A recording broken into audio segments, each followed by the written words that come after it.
This is FemShep, and this is Garrus. The two of them are looking for primary sources for papers they are writing, but they are confused as to what a primary source is and how to go about finding them.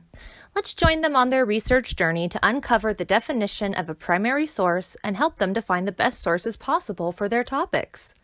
To begin with, what exactly is a primary source? A primary source is any form of text or media that was created during the time period or events one is researching, or was written by those who lived and participated in said events. This is different than a secondary source in that secondary sources are one or more steps removed from an event and analyze topics using primary sources. Examples of primary sources include laws, diary entries, poetry or prose written by authors of the time period, news articles, court records, data collected from participants in the public, and more. Examples of secondary sources include textbooks, journal articles, history documentaries, popular books, and reference texts.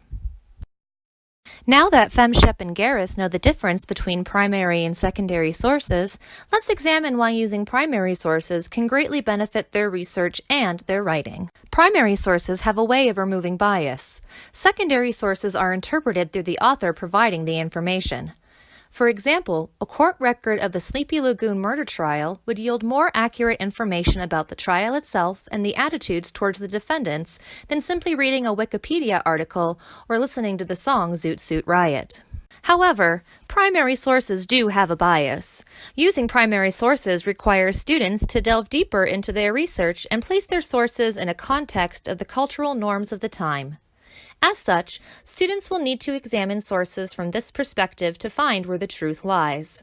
In this way, primary sources develop critical thinking skills in students. Primary sources also serve to immerse students into the past by bringing to life the people, places, and events being researched. So how does one go about finding primary sources? It can be overwhelming at first trying to find primary sources. Luckily, there are many resources out there to help you find the resources that best suit your needs.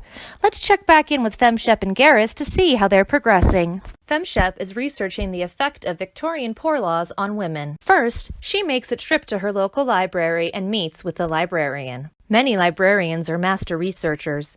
They can guide you towards specific sites and catalogs that will provide you with all you need.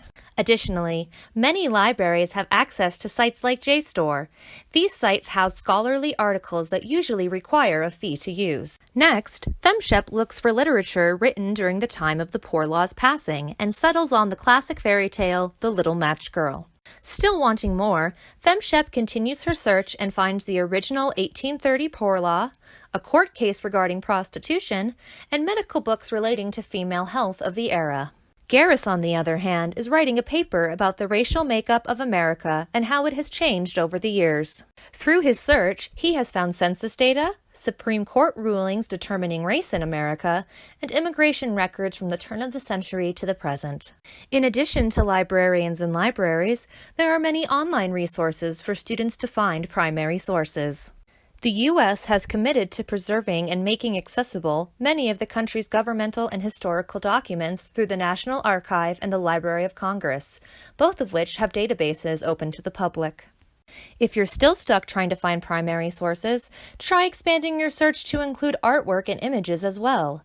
Pictures, sculptures, and paintings can tell us a lot about the culture they were created in. Now that you and FemShep and Garrus know the importance of primary sources and how to find them, the essays and paper you write for school will be better informed, more compelling, and paint a clearer picture of your topic.